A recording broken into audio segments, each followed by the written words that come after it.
In this question they are asking find the capacity of the capacitor. Okay, so uh, they have asked you like capacity of the capacitor, putting the resistor, and also let's write the given first. Resistor का value कितना दिया है, कुछ 10 ohm का दिया है. Power factor, I hope you know कि power factor हम cos फाइव से रिप्रेजेंट करते हैं और ये 0.5 होता है. Then voltage is given to you. यहाँ पे voltage something is mention as like 80 volt as well as frequency is given to you, right. So चलो देखते हैं, मेंशन करते हैं. सो वोल्टेज को या तो तुम ई के फॉर्म में लिख लो 80 volt.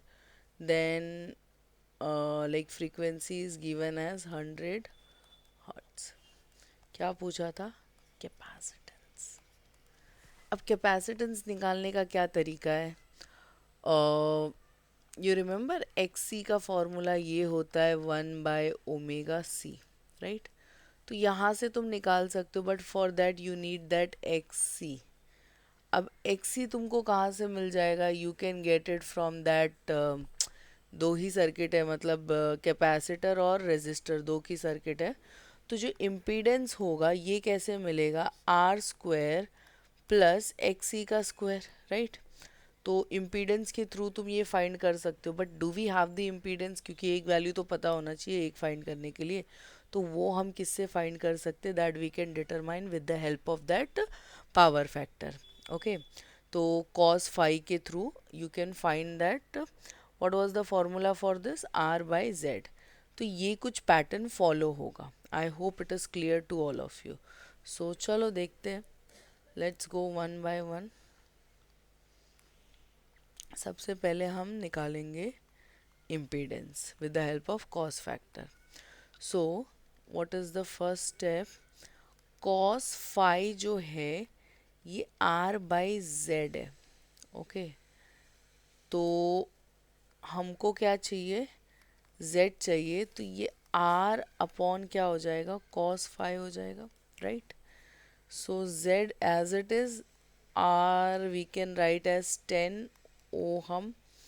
Okay, further for this it is 0.5. तो ये कुछ हो गया. If you are not good with decimal, decimals को हटा दो. तो ये हो जाएगा 10 अपॉन 5 और ये इसका जाएगा 10 इधर. सो ये कुछ कैंसिल आउट, टू ज़ा, and I get here impedance as how much? 20 ohm. तो एक स्टेप तो हो गया, one step is done. Next इसके थ्रू मुझे लाइक एक्स से डिटरमाइन करना है. So I will be using this. Z is nothing but under root R square plus X C का स्क्वायर. तो अगर तुम्हें इसको बाहर निकालना है तो रूट में लाइक स्क्वायर कर दो both the side, that can be done. So squaring both the side, squaring both the side, तो ये हो जाएगा जेड स्क्वायर, ये हो गया मेरे पास आर स्क्वायर और ये हो गया हमारे पास एक्स सी का स्क्वायर. तो अगर तुमको एक्स सी का स्क्वायर चाहिए तो ये हो जाएगा Z square minus R square. अब तुम इसको रूट में ले लो, बिकॉज एट द एंड तुम्हारा भी टर्म किस में? स्क्वायर में. And but obviously you will be not needing it. तो हमको अगर एक्स सी चाहिए तो ये बाकी सारे टर्म्स किस में जाएंगे? रूट में जाएंगे, which is Z square minus R square. Next next next next. Impedance कितना मिला था? 20. 20 का स्क्वायर कितना हो जाएगा? 400. रेजिस्टेंस कितना दिया है? 10. 10 का स्क्वायर कितना हो जाएगा? 100. So I am writing it without wasting the time. So ये फर्दर सिंप्लीफाई करने के बाद मुझे कितना मिल रहा है? √300. अब √300 को तुम कैसे निकालोगे? यस, 10 100 3 राइट, ऐसा कुछ. सो ये मेरे पास कितना है? 100 इंटू 3 इट मीन्स दैट 10√3 कुछ मिला, right. This thing is done. Now finally आते हैं.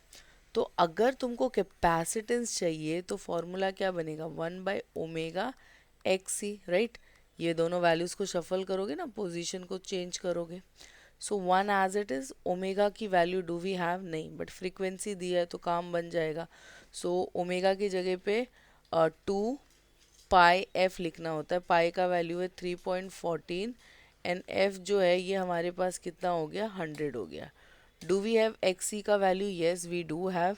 How much is it, 10√3, right. कितना है उसका value, 10√3. So put it as it is. अगर तुमको √3 का वैल्यू नहीं पता है तो you can also look it from the table.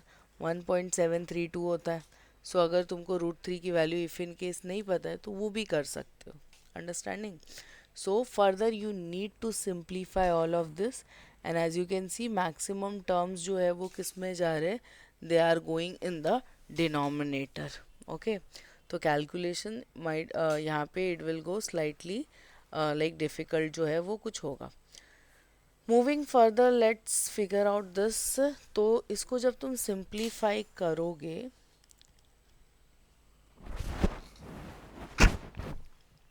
so you'll be getting something 9.2 into 10 raised to power minus 5 farad.